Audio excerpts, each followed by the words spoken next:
E o presidente Lula inicia o ano eleitoral de 2026 com 57% de desaprovação, segundo pesquisa Poder Data realizada de 24 a 26 de janeiro de 2026. Apenas 34% aprovam seu desempenho pessoal.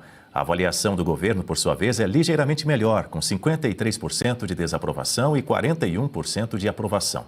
Os dados indicam uma deterioração contínua da imagem de Lula ao longo de quase 2 anos, com a diferença entre aprovação e desaprovação dobrando nesse período.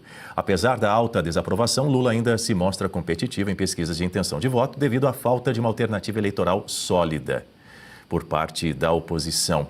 O desafio para o presidente vai ser reconquistar parte do eleitorado. E nesse sentido, Guta Pini, o governo Lula já está ali lançando o seu pacote de bondades de 88 bilhões na economia durante o ano eleitoral. A maioria das medidas não vai ter um impacto primário, mas vai trazer aí um impulso fiscal para pressionar a inflação, para tentar... E que, obviamente, no final das contas, né, ao fim e ao cabo, vai acabar dificultando o controle das finanças públicas, se é que isso ainda é possível. Dificultar ainda mais, não é? É o que fazem os governos que vão tentar a reeleição. Ele tem a máquina na mão, então ele tem os meios, os instrumentos para tentar passar a imagem de que está tudo bem. E aí, como é que ele faz isso? Jorrando dinheiro artificial na economia. Lá na frente, o brasileiro vai sentir os impactos de tudo isso, mas aí, como essas consequências são de médio e longo prazo, provavelmente a eleição já vai ter passado, e aí a consequência só vem depois, e aí o presidente se mantém no poder. Essa é a estratégia. Não à toa, Dani, a gente vê o presidente Lula tentando se afastar de todas as formas desse escândalo do Banco Master. Ainda quando esses fatos estejam surgindo, de inclusive almoço ou jantares que ele teve com o Vorcaro, ele recebeu o Daniel Vorcaro lá no Palácio do Planalto, numa agenda não oficial e que foi marcada pelo Guido Mantega, segundo informações do Metrópolis.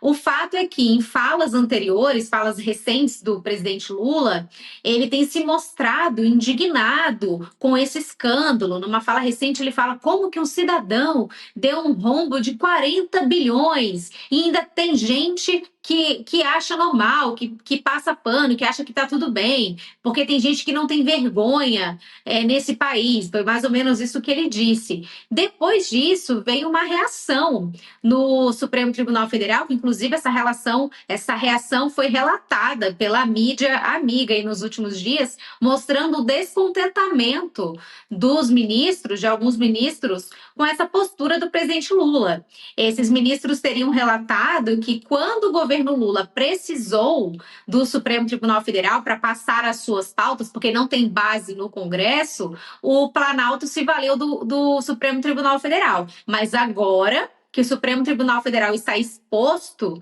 e quer o apoio do Planalto, eles não estão vendo isso. O Palácio do Planalto deixou os ministros por conta própria e deixou o desgaste para o Supremo Tribunal Federal. É isso que tem sido relatado por essa mídia aí que tem sido porta-voz desses ministros e muitas vezes do regime. Então, Dani, o presidente Lula também disse numa reportagem à CNN ontem que, pelo menos é o relato da reportagem, não temos vídeo sobre isso, mas que o presidente não sabia do contrato do escritório de Lewandowski com o Banco Master. Então, veja, é o presidente Lula tentando se afastar de todo esse escândalo, justamente porque é um ano eleitoral. O cálculo de Lula é eleitoral. Essas pessoas não têm amizade. O que tem aí são interesses. E o interesse, primeiro, segundo e terceiro de um político, é se reeleger, é se manter no poder. Então, neste momento, o que parece mesmo esse distanciamento, deixa o desgaste todo com o Supremo Tribunal Federal. Há relatos também da imprensa amiga de que o Lula teria sugerido ao ministro Dias Toffoli que renunciasse ao cargo de ministro por conta de todo esse desgaste, não só encaminhar o processo do Banco Master para a primeira instância, mas também deixar o tribunal. Veja só a que ponto isso está chegando. Mas lembrando também que a saída do ministro Dias Toffoli abriria uma nova vaga no Supremo Tribunal Federal. E aí mais um interesse do presidente Lula seria atingido. Ele conseguiria colocar ali Rodrigo Pacheco, que também é um aliado de primeira hora e é o candidato de Davi Alcolumbre. Percebam? Então, assim, ele vai conseguindo ficar bem com todo mundo que ele precisa ficar bem agora, porque o interesse é a eleição de 2026. Pois é, eu vou trazer um ponto aqui para você, Marcelo Rocha Monteiro. A gente falou aí a respeito desse pacote de bondades que o governo Lula vai despejar em ano eleitoral. Lembrando também que no ano passado o governo Lula aumentou exponencialmente a verba de comunicação antes das eleições. Isso, vale lembrar, vale a gente ressaltar que áreas como a Polícia Federal, o Ministério da Educação enfrentaram muitas restrições financeiras, seguem enfrentando todas essas restrições, mas o orçamento da Secretaria de Comunicação da Presidência foi ampliado em mais de 116 milhões, chegando a cerca de 876 milhões de reais em 2025.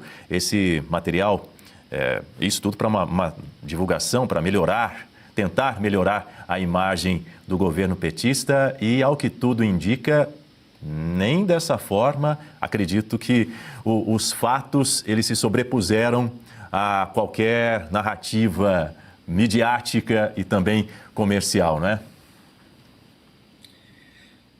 Pois é, Daniel, se a nossa produção puder colocar na tela a pesquisa novamente, né, a gente verifica o seguinte.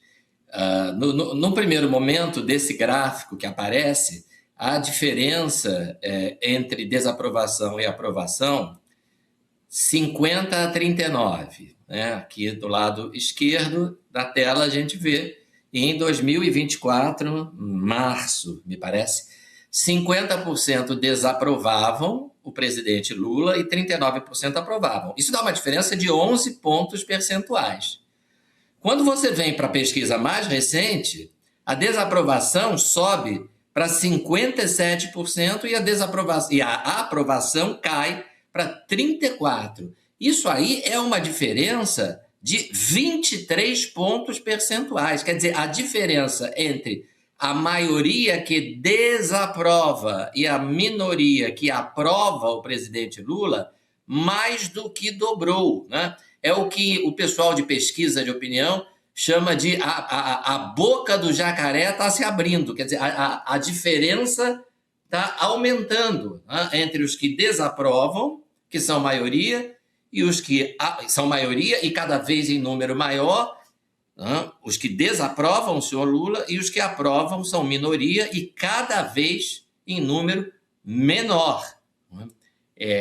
Quem entende aí dessa área diz que um candidato que tenha aprovação de 40%, um candidato à reeleição, que tenha aprovação de 40% ou mais da população, tem chance de ser reeleito.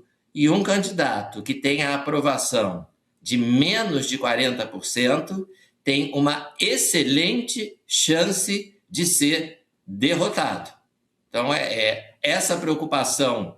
O Lula não é bobo, não. Ele tem vários defeitos, tá? Mas esse ele não tem. Ele não é bobo. Ele já percebeu que a situação está complicada. Tá? É claro que você não tem... Você imagina se o candidato da oposição fosse Jair Bolsonaro, tá? Que é a maior liderança política desse país. Não é à toa que colocaram o Bolsonaro na prisão. Tá? Agora, à medida em que se consolide uma candidatura de oposição, como parece vem se consolidando a candidatura do Flávio Bolsonaro, né? Que não é o Jair, mas tem a grife, né? Tem a marca, né? Bolsonaro no nome. Essa vai ser uma eleição interessante da gente acompanhar.